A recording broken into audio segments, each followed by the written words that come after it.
Welcome back, true believers, to another Spider-Man PS4 related video, and today I'm going to be talking about what I believe the story could be in the game. So, even though we have only seen a 1 minute and 20-second trailer of Spider-Man giving 3 lines of dialogue, and only seeing him swing around the city, beating up bad guys that are Mr. Negative's goons, and him just trying to save people, we have no possible idea what the story could be, which other characters could be in the game other than Mr. Negative and Green Goblin / Norman Osborn.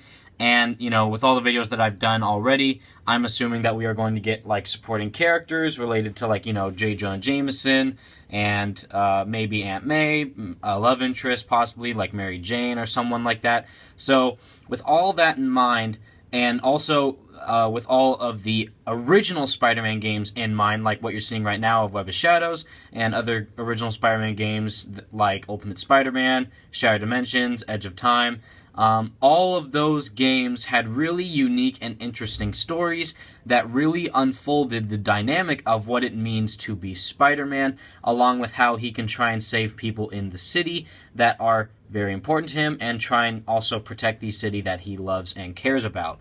So, also, with interviews that Insomniac has stated, they have already kind of given us hints on what the possible story could be of the game. If you have watched the interview after they showed the trailer from E3, where they are being interviewed from someone by someone from YouTube Live, at E3, they are giving a lot of in-depth analysis on kind of what the main story will be in the game.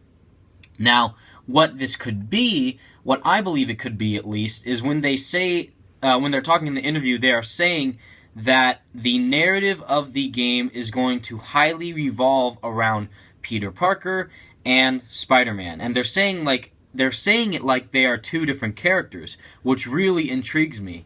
Because if you hear the first pieces of dialogue in the trailer, he says, "People see me and they think they are safer, but it's not really me they're seeing." So what that implies to me is that Peter is not being seen as a hero. He is a hero of Spider-Man, but he himself, as Peter, is not really being fully portrayed as a hero to the people. This Spider-Man is well along in his career, and when usually what that means is when he's far in his career, a majority of New York, if not the entirety of New York City, really respects Peter as Spider-Man, meaning that they really look up to Spider-Man. They really think that he is a hero. He's not a menace.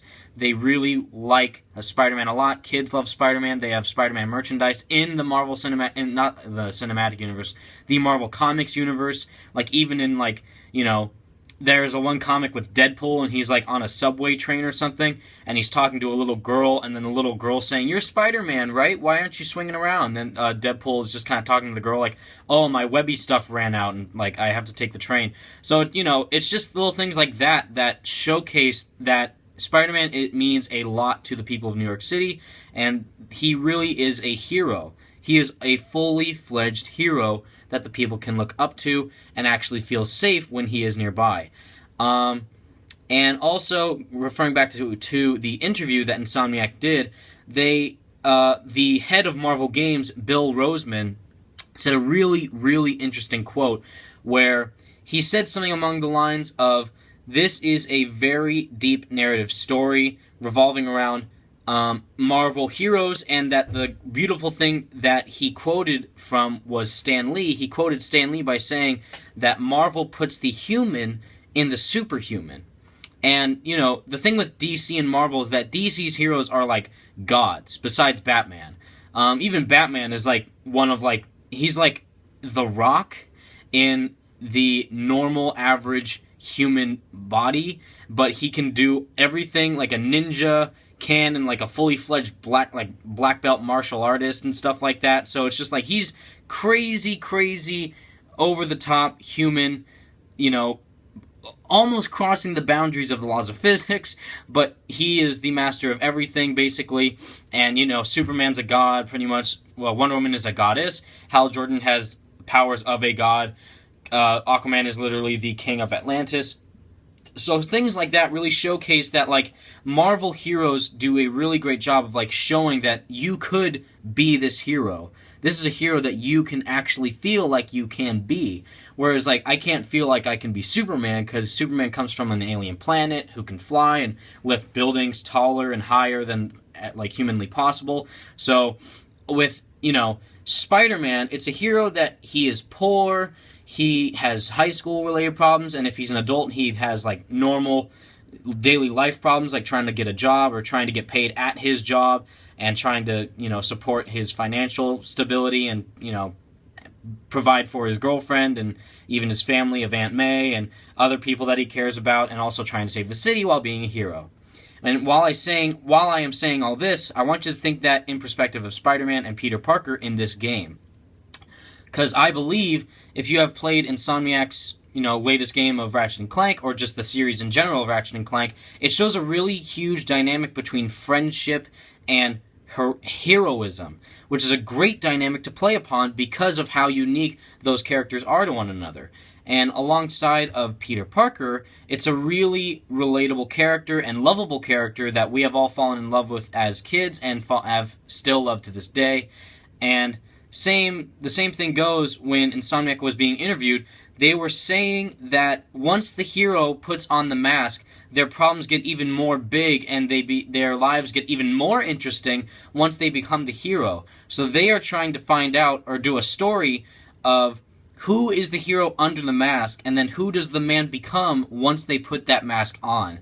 And that is like a direct quote from Insomniac Games, which really, really, really excites me. I know I'm not really telling you, like, what the plot of the story could be. Like, I don't know if, like, Norman Osborn's going to be corrupt as a mayor and then try and hire Mr. Negative and other possible gangsters to try and fight Spider-Man in New York City, because I have no idea who else could be in the game other than Mr. Negative and Norman Osborn.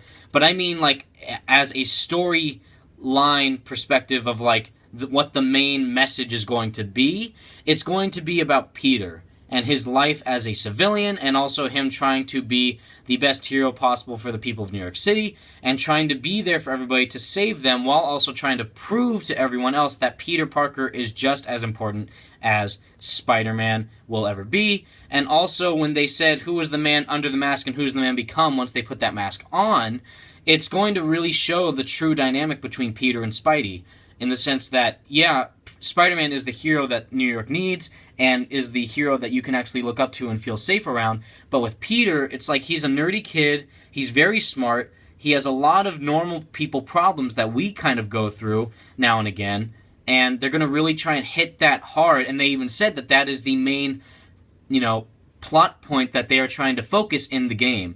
So whether or not they choose certain villains or do certain things in the story, whether it's like crime related or if the Sinister Six in there, who knows?